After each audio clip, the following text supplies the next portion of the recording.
Jour 14 du journal de bord sportif toulousain par la feuille de match. On va commencer par des bonnes nouvelles. L'équipe de France de football est qualifiée en finale après sa victoire 3-1 contre l'Égypte.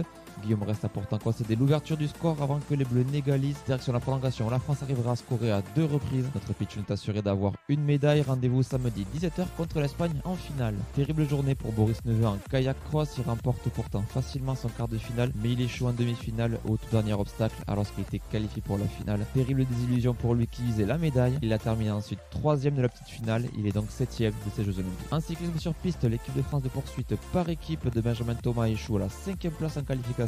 Seul le top 4 allait directement en demi-finale pour jouer l'or. Les Bleus iront donc en repêchage pour le bronze. Premier match contre le Canada aujourd'hui à 19h24 et en fonction du temps établi, ils pourront jouer le bronze demain à 18h23. Puis c'est toujours entrée en liste de Valentine Fortin. La Toulousaine est engagée en poursuite par équipe avec les Bleus.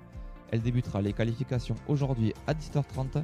Elle évolue également à la Cofidis sur route et a commencé sa carrière au club de Blagnac. Ce sont ses seconds JO spécialiste de la piste lors des mondiaux de 2023. Elle a eu le bronze par équipe et l'argent en élimination. Elle sera alignée elle aussi sur d'autres épreuves. En natation artistique avec Laura Gonzalez, l'équipe de France de natation synchronisée est 6ème après la première épreuve, le programme technique. La suite des épreuves aujourd'hui avec le programme libre, la seconde épreuve à partir de 19h30. Tennis de table maintenant, les Bleus de Simon Gauzy n'ont pas tremblé et battu la Slovénie 3-0 en 8ème de finale par équipe. Le Mozart s'est imposé en double avec Alexis Lebrun avant que les frères Lebrun ne fassent le boulot en simple. Les quarts de finale seront contre le Brésil à partir de 15h. Enfin de l'athlétisme avec la balmanaise Hilary Pacha en saut en longueur. Elle a débuté les qualifications ce matin à 11h15, tentera de se qualifier pour la finale ce soir à 20h. Pour espérer se qualifier, la double championne de France en titre devra passer la distance qualificative de 6,75 m ou faire partie des 12 meilleurs de sa série. Elle a déjà passé 6,88 m cette année, ça devrait le faire pour elle. Allez, c'est tout pour aujourd'hui, on se dit à demain pour de nouvelles aventures.